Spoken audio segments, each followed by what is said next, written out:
वैसे तो मैं ये वीडियो बनाने नहीं चाह रहा था, लेकिन कुछ लोगों ने कमेंट किया इसलिए बनानी पड़ रही है। दरअसल एक खबर चल रही है कि रूपाली गांगुली भी अब अनुपमा को छोड़ने वाली है। जी हाँ, सुधांशु पांडे के वनराज ने जब ये शो छोड़ा तो उसके बाद रूपाली गांगुली की एक पोस्ट आती है। उसके बाद से लोगों ने कहा कि कहीं ऐसा तो नहीं है कि अनुपमा भी अब शो को, रूपाली गांगुली भी अब शो को अलविदा कहने वाली है।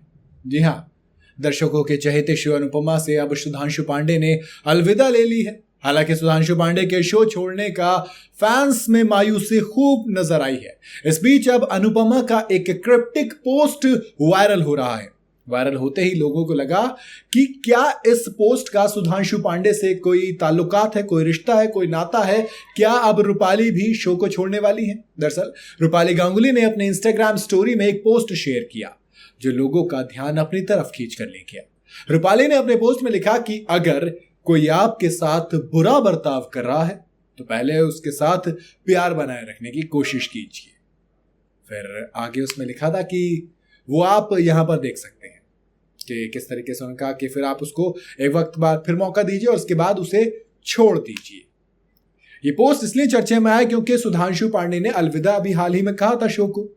अब ऐसा लग रहा है कि वो उनके लिए ये पोस्ट कर रही हैं। अब सुनने में आ रहा है रूपाली गांगुली का ये पोस्ट है, ये सीधा सीधा सुधांशु पांडे को लेकर है, जिन्होंने शो को छोड़ा। इस वजह से वो कह रही कि हमने कोशिश की काफी सारी मनाने की, कई सारे मौके दिए और फिर वो चीज जब नहीं मानी तो हमने छोड़ दिया। दरअसल दोनों के बीच झगड़े की खबरें अक्सर आती रहती थी। इतना ही नहीं, साल 2022 में भी दोनों को लेकर खबर थी कि दोनों लंबे वक्त से बातचीत नहीं कर रहे हैं। सोचिए, एक शो के दो मेन किरदार आपस में बातचीत ही नहीं कर रहे हैं। सवाल आता है कि फिर सेट का माहौल कैसा था। हाल ही एक इंटरव्यू में सुधांशु पांडे ने इस बारे में बात करते हुए कहा कि ये खबरें सारी की सारी गलत है, सब कुछ सही है, ये सच नहीं है और अगर आपको ऐसा लगता है तो आप सेट पर आकर देख सकते हैं। फिर सुधांशु ने यह बताया कि सेट पर मस्ती का माहौल रहता है और सभी बहुत मजे करते हैं। इसके अलावा सुधांशु ने राजन शाही, जो कि शो के बड़े भाई भी मान लो, प्रोड्यूसर मान लो, उनके साथ भी अपनी लड़ाई के बारे में बातचीत की। जी हाँ, दरअसल खबर यह भी उड़ी थी कि राजन शाही और वनराज यानी कि सुधांशु पांडे की लड़ाई हो गई, इसी वजह से उन्होंने शो छोड़ा है।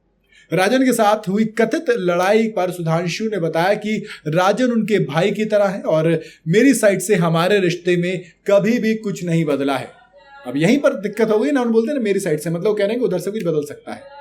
सुधांशु ने बताया कि उनके मन में कोई भी कड़वाहट नहीं है। राजन और सुधांशु में अनबन की बातें तब उठी जब राजन ने अपने इंस्टाग्राम पर उनको अनफॉलो कर दिया। जी हाँ, राजन को सुधांशु ने अनफॉलो कर दिया, फिर अब शो को छोड़ दिया। तो लोगों ने कहा कि दोस्त, हुस्न की अदा बेवजह तो नहीं, कुछ तो है जिसकी पर्देदारी है, और यही चीजें चल रही हैं।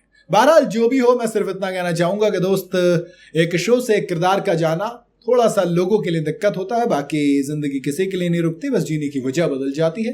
तो उम्मीद करेंगे अगला किरदार कोई आएगा तो लोगों के साथ मन में प्यार में इस तरह से बह जाएगा। आपको क्या लगता है, क्या नया वनराज और पंकज ठक्कर जिनका नाम है, क्या वो लोगों के दिल में घर कर पाएंगे? क्या आपको वो वाला इमोशन दे पाएंगे? आप अपनी राय कमेंट में जरूर बताइएगा। वीडियो अगर आपको पसंद आई हो तो इसे लाइक और शेयर जरूर करें। जाते जाते चैनल को फॉलो और सब्सक्राइब जरूर करते जाइएगा।